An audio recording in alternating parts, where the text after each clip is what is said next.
Halo teman-teman, kembali lagi bersama saya Andi Darmawan di channel Andi Darmawan. Oke, kita akan lanjut dari video sebelumnya seputar quaternion dengan rotasi untuk rotasi. Jadi rotasi dengan quaternion. Tapi yang part 1 kemarin itu isinya seputar munculnya persamaan-persamaan quaternion bersama dengan bagaimana sih operasi-operasi elemen-elemen quaternion. Nah, dan hingga akhirnya sampai digunakan untuk berotasi, bisa membantu menentukan posisi akhir dari objek yang berotasi. Bahkan sumbunya tidak harus benar-benar sumbu X, Y, dan Z, tapi juga bisa sumbu yang diantaranya. Nah, itulah hebatnya quaternion. Sehingga kita di kesempatan ini kita akan cerita bagaimana sih quaternion itu. Oke, jadi kita lanjut aja. Seperti yang kemarin sudah teman-teman tahu bahwa quaternion itu ditemukan dan dijabarkan oleh siapa yuk? Oleh William Rowan Hamilton. Ya, ini namanya William Rowan Hamilton. Itu yang pada tahun 1843 ya. Dia menemukannya, dia berkebangsaan Irlandia. Tahun 1843 teman-teman udah lahir belum? Atau jangan-jangan sudah SD ya 1843 ya? Sudah SD, tapi sekarang umurnya berapa tahun ya? Gak perlu dibahas. Oke, lanjut, kita lanjut lagi. Jadi teman-teman kemarin juga sudah tahu bahwa ini persamaan quaternion bentuk aslinya ini ya. Mana kibar sama dengan Q0 plus Q1i plus Q2c plus Q3k ya, dan dimana Q1i, Q2c dan Q3k ini bisa kita sederhanakan menjadi Q vektor Q karena dia memiliki arah, dan Q0 yang berupa bilangan adilnya yang bentuknya skalar. Skalar artinya apa? Skalar artinya dia tidak memiliki arah. Oke, sehingga ini seperti ini bentuknya. Terus Q0 juga kalau yang di video sebelumnya dijabarkan sebenarnya turunan dari bilangan kompleks ya, sehingga dia bisa memiliki bentuk seperti ini. Dan Q vektornya bentuknya seperti ini, dimana hat ya, hat ada topinya kan, dia pakai topi itu. Vektor hat itu adalah sumber rotasi dibentuk oleh titik 00 dengan titik itu, terus sudut rotasi, sehingga akhirnya jadilah persamaannya seperti ini. Terus juga kalau teman-teman ingin bagaimana cara operasinya, perlu diingat bahwa I kali I sama dengan J kali J kali K, dan I sama dengan I kali J kali K yang nilai adalah min 1. Ini tabelnya kemarin, gimana cara mengisinya teman-teman sudah mencoba di video sebelumnya ya, di part 1. Saya yakin teman-teman bisa. Kalau masih bingung bisa diulang lagi, ini di pause dulu atau di close dulu video ini, kembali lagi ke video sebelumnya, dicoba lagi nih biar teman-teman tahu, oh alah ini tabel dari sini gitu ya.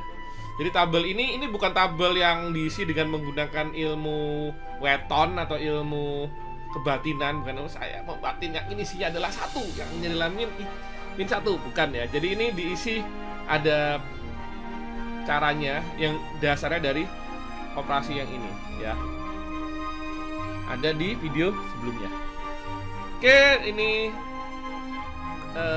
kerangkanya mana sudah saya tampilkan juga. Kerangkanya ini gede sekali, saya kecilkan ukurannya biar bisa kelihatan penuh di layar.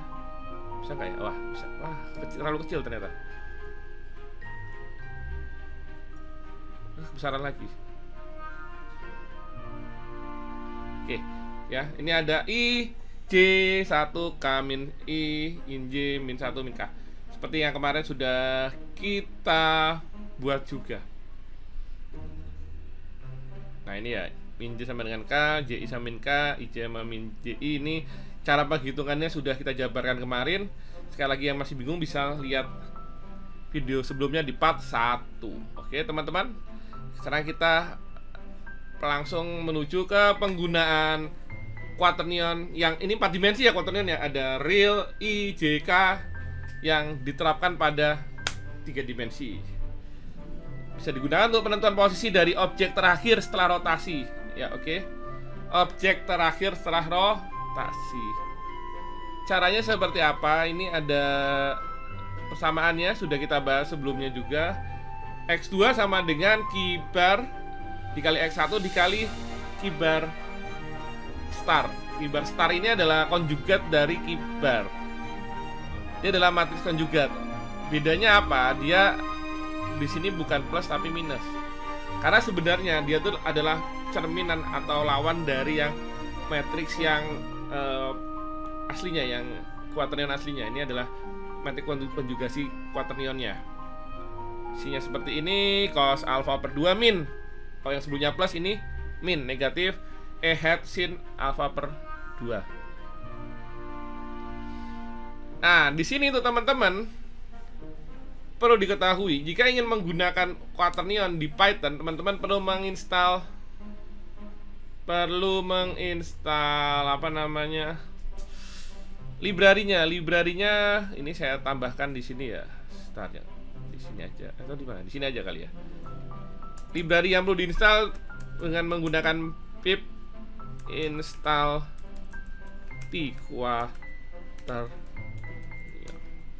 quaternion.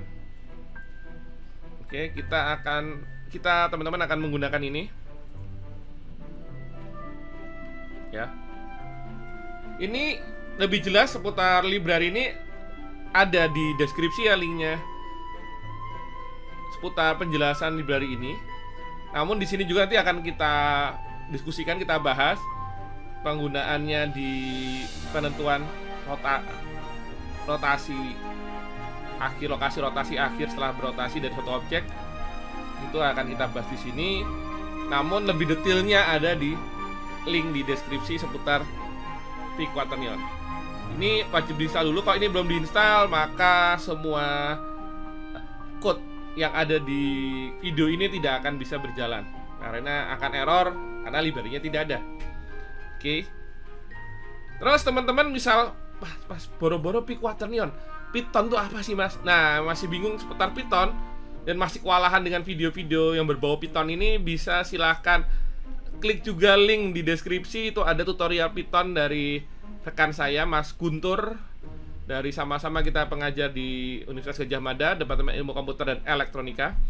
Teman-teman bisa klik di situ komplit, insya Allah komplit. Ya kalau belum komplit bisa kasih komen ke yang pembuatnya mas.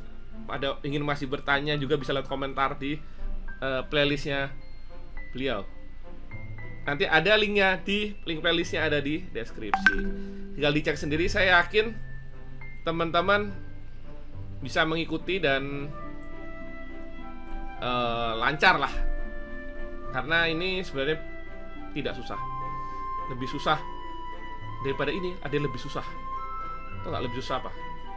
Lebih susah bagaimana cara buat quaternionnya. Nah, itu tuh sudah dilakukan oleh Pak Hamilton. Jadi kita lebih ke how to use-nya ya. Terus sekali lagi ini kita pakai Python. Jadi teman-teman tadi yang mungkin masih bingung dengan Python, gak usah takut, Python tidak menggigit karena tidak ada ular mendekati kita. Oke, ini contoh satu. Contoh pertama, diketahui posisi awal objek pada P, X, Y, Z. Posisi awalnya 1, 1, 1. Jadi di sumbu X itu 1, di sumbu Y 1, di sumbu Z 1. Objek mengelilingi sumbu yang dibentuk. Ini yangnya tidak standar ya. Saya dimarahi sama guru bahasa Indonesia saya dulu. Nggak boleh pakai YG, harus YANG. Karena ini bukan bahasa percakapan. Oke, sudah saya perbaiki. Objek mengelilingi sumbu yang dibentuk oleh titik koordinat E ini, di mana 1 itu di X, 2 di Y, dan 3 itu di Z, dengan sumbu putar sebesar 20 derajat. Posisi akhirnya berapa? Nah, ini kita gunakan di sini code-nya. Teman-teman bisa lihat. Kita pertama seperti biasa kita pakai NumPy dulu. NumPy adalah library untuk operasi matematika. Kita aliaskan NP, terus kemudian kita gunakan quaternion untuk mengimport quaternion ya. Jadi kita menggunakan ini, mau pas quaternion mau kita aliaskan S boleh nggak? Ya bisa aja sih, tapi kalau saya tetap quaternion aja biar nggak bingung. Terus ini ada nilai X awal 1, Y awal 1, Z awal 1. Terus ini sumbunya, sumbu E, sumbu putarnya di sumbu di titik X-nya 1, Y-nya 2, Z-nya 3.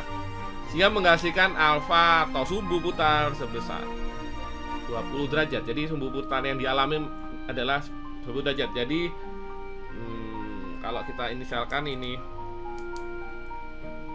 sumbunya dan ini adalah objeknya ya. Jadi 1, 1, 1 kira-kira miring seperti ini ya. Sudah 3 gini, terus ini ada dia berputar sejauh 20 derajat. Ini flash disknya ya. Ini flash disk ya, bukan penghapus. Ini pena. Oke, nggak penting. Oke, ini berputar 20 derajat. 20 derajat ngitungnya seperti ini. Seperti yang diceritakan di rotation metric dulu di video-video sebelumnya. Python mengolah sudut dalam bentuk radian, khususnya NumPy ya, library NumPy. Itu diolah dalam bentuk radian, sehingga kita konversi dulu ini konversinya. Konversi ke radian ini ya, saya tambahkan aja biar nggak bingung. Konversi derajat ke radian. Oke. Terus dari sini setelah dikonversi derajat ke radian, kita tampilkan ya. Ini kalau dilihat ditampilkannya, wah ini ada error ini. Nanti kita coba kita perhatikan.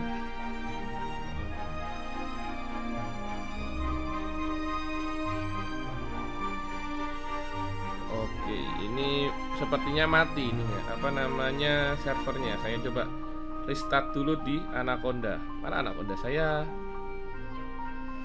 Anaconda saya relaunch Jupyter Lab. Oh iya, Jupyter Notebooknya mati saudara-saudara, sehingga tidak bisa dijalankan. Ini Jupyter Notebooknya saya launch lagi. Sekali lagi, Jupyter Notebook itu adalah bagian dari Anaconda ya. Ini Anaconda kok bisa terlihat jelas nih, Anaconda Navigator. Kok sudah bisa jalan? Dia tools dari Anaconda. Oke, ini kok saya mau maksimas tidak bisa. Ini dia lagi launching. Nanti kalau setelah launching baru dia bisa di run.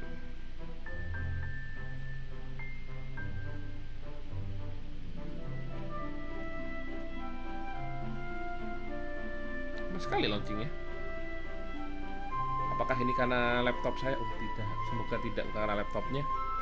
Oke, ini sambil menunggu kita bisa buka lagi yang tadi. Oke, sudah bisa belum? Oh sudah bisa, sudah terlaunch. Jadi ini ya tadi hasil konversinya alfa dalam bentuk radiannya dan 0,34. Ini juga ini contoh 2, sorry, ini contoh 1. Belum syarat.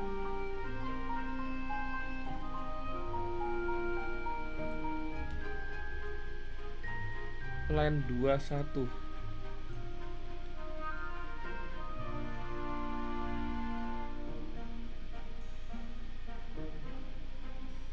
Cara kedua.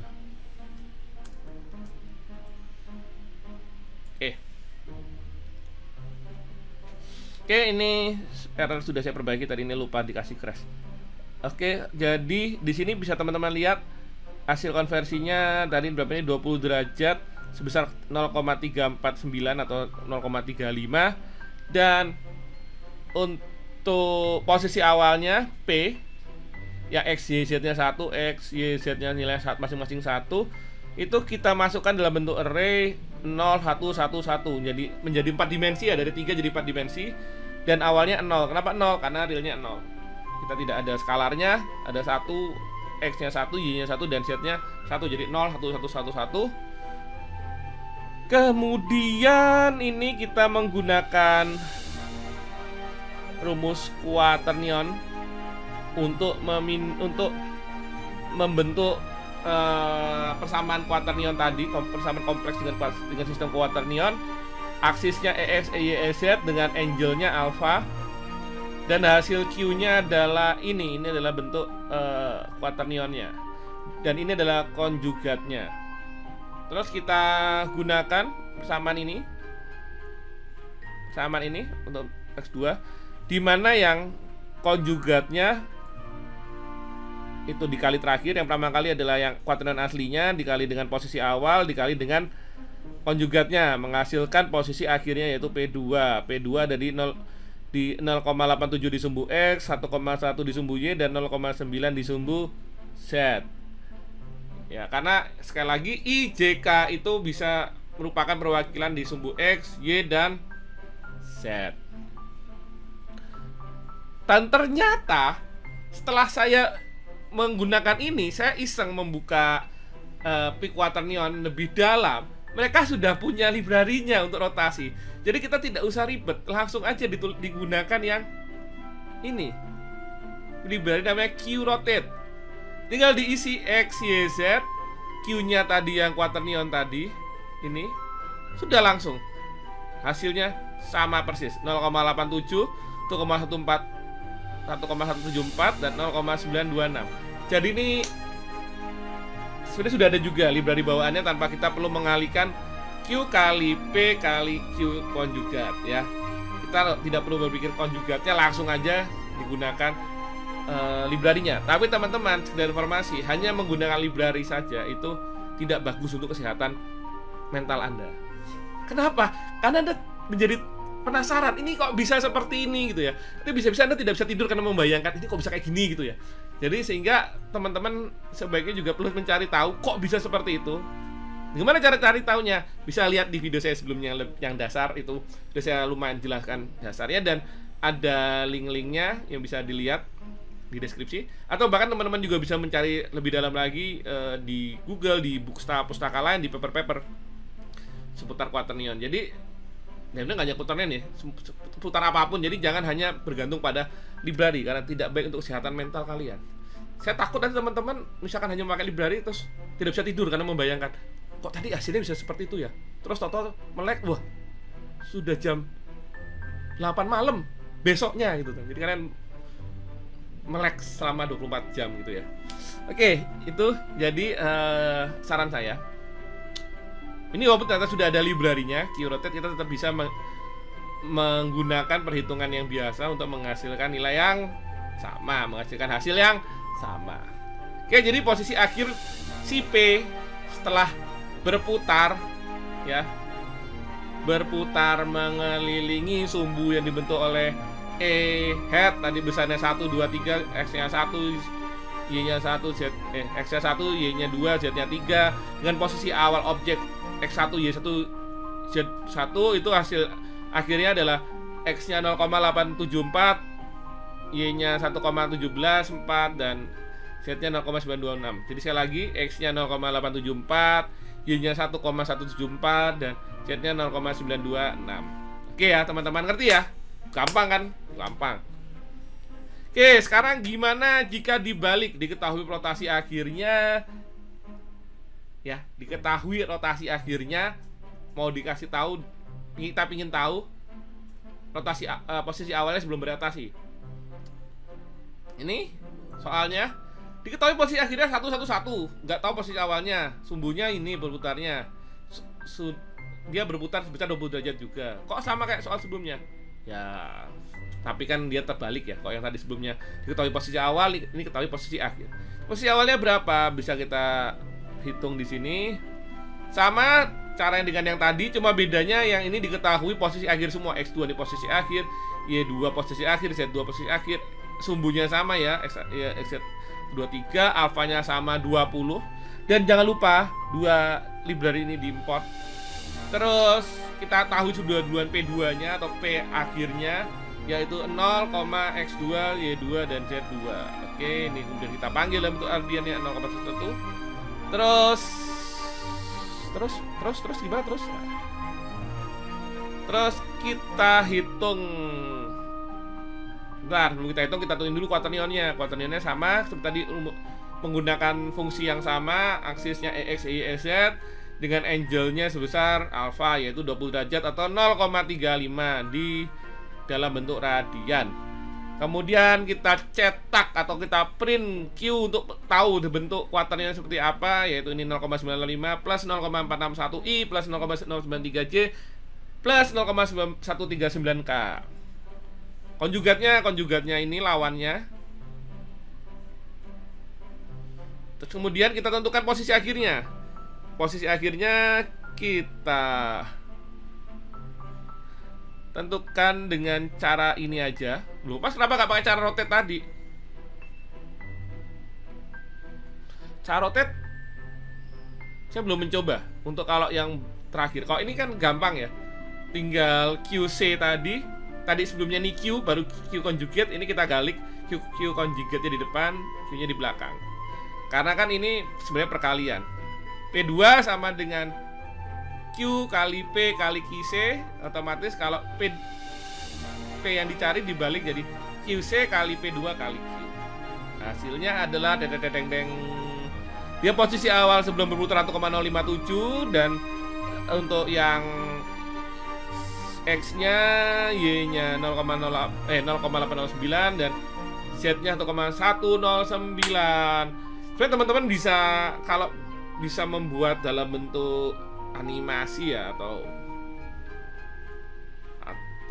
diagram 3 dimensi yang bisa bergerak-gerak, ya animasi ya itu ya. Dalam bentuk simulasi itu mungkin bisa lebih bagus lagi, lebih smooth lagi perputarannya seperti apa. Mungkin nanti kalau saya sudah jago menggambar menggunakan tools seperti itu, nanti akan saya buatkan videonya. Karena saya sampai saat ini masih sering main dengan angka-angka ya daripada dengan gambar. Nanti saya coba gambarkan dalam bentuk visualisasi 3 dimensi dalam bentuk animasi untuk kita bisa mensimulasikan rotasi quaternion. Tapi untuk sampai saat ini, inilah persamaan yang bisa saya berikan dan implementasinya di quaternion menggunakan Python. Karena teman-teman juga, saya pernah ditanya teman-teman, Mas, ini terus dunia nyatanya bisa quaternion untuk apa sih? Nah, salah satunya bisa untuk membuat animasi. Tuh. Kalau untuk dunia hardware, mungkin teman-teman bisa untuk menentukan, untuk menghitung, bahkan menghitung gerak suatu benda dari sensor IMU. IMU itu apa? Bukan I miss you ya. IMU, bukan I miss you, tapi Inertia Measurement Unit. Itu yang isinya akselero, gyro, ya minimal 2 itu. Masing-masing 3 aksis. Dan itu bisa dipakai untuk mengukur gerak dari suatu objek secara apa ya, derajatnya. Jadi orientasi gerak rotasinya secara 3D ya, itu menggunakan IMU. Sekali lagi IMU bukan I miss you ya, tapi Inertia Measurement Unit. Lebih jelas tentang IMU ada banyak ya di Google, silahkan dicari. Nanti kalau ada waktu saya akan juga mungkin buat video khusus tentang IMU. Nanti lebih jelas ada IMU, ada akselero, ada gyro, dan bahkan IMU yang saat ini dilengkapi dengan magnetometer, dan ada juga dilengkapi dengan barometer dan seterusnya. Tapi paling basic biasanya isinya akselero sama gyro. Itu salah satu contoh dari penerapan quaternion. Ya, itu mungkin dari saya. Semoga video ini bermanfaat bagi teman-teman semua. Jangan lupa like jika suka, dislike aja jika tidak suka. Kita ketemu lagi di video selanjutnya. Sampai jumpa teman-teman.